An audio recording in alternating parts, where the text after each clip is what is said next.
po doon sa hearing ninyo, kahit pa paano, nagkaroon po ng konting development, ano? Nawala na po yung mga nakatambay niya sa harap ng KOJC.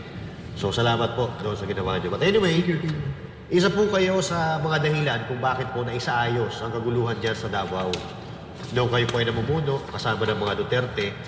On a personal level po, sa nangyayari sa Davao ngayon, sabihin na natin na kayo ordinaryong Pilipino, hindi po kayo senador or hindi po kayo naging polis. Ano po yung personal na nararamdaman nyo ngayon dyan sa nangyayari sa Davao?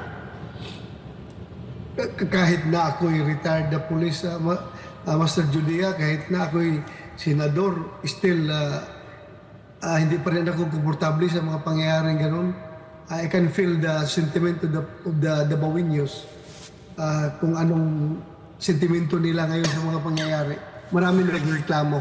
Kaya nga, I am broken-hearted pagdating sa relasyon ng pulis at ng komunidad ng Davao City.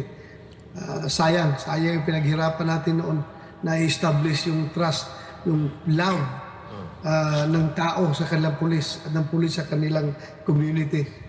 Ako'y nasasayangan. Dapat hindi ganon talaga dapat. Senator Bato, follow-up lang po, no? Ano po kaya itong nangyayari ito? Ano po sa tingin nyo? Ito po ba ay inggit? Ito po ba ay politically motivated? Kasi parang may narinig po ako na statement ni General Torre na parang sinasabi niyan, akala ko ba magagaling kayo dito sa Davao? Akala ko ba lagi kayong number 1 sa mga kompetisyon dito sa Davao? Tapos, parang ang pinag-uusapan doon ay itong paggamit ng CCTV dyan sa City of Davao. Ito yung issue na parang sinabi ni Mayor Baste na sasampalin daw niya itong si General Torre. So sa tingin niyo po, ito po ay inggit dahil hindi sila manalo-nalo sa mga kompetisyon, laging Davao ang nananalo. Ano po sa tingin niyo?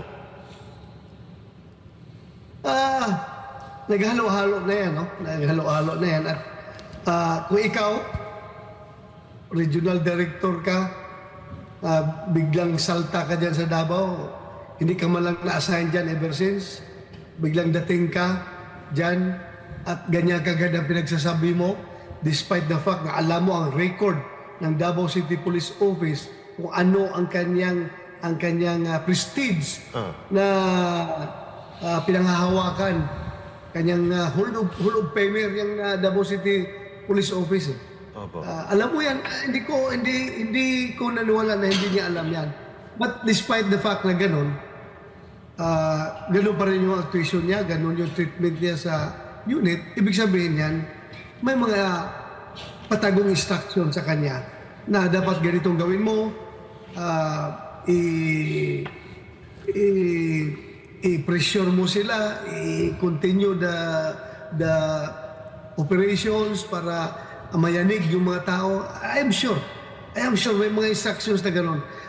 I-deny man nila o hindi nila ako pwedeng utuin. Alam ko may mga instructions na nangyayari. Hindi yan gano'ng katapang na magdating dyan na ganito kapag agad ang ginagawa. Kung walang instruction, may nag-instruct dyan. Jay Guevara, may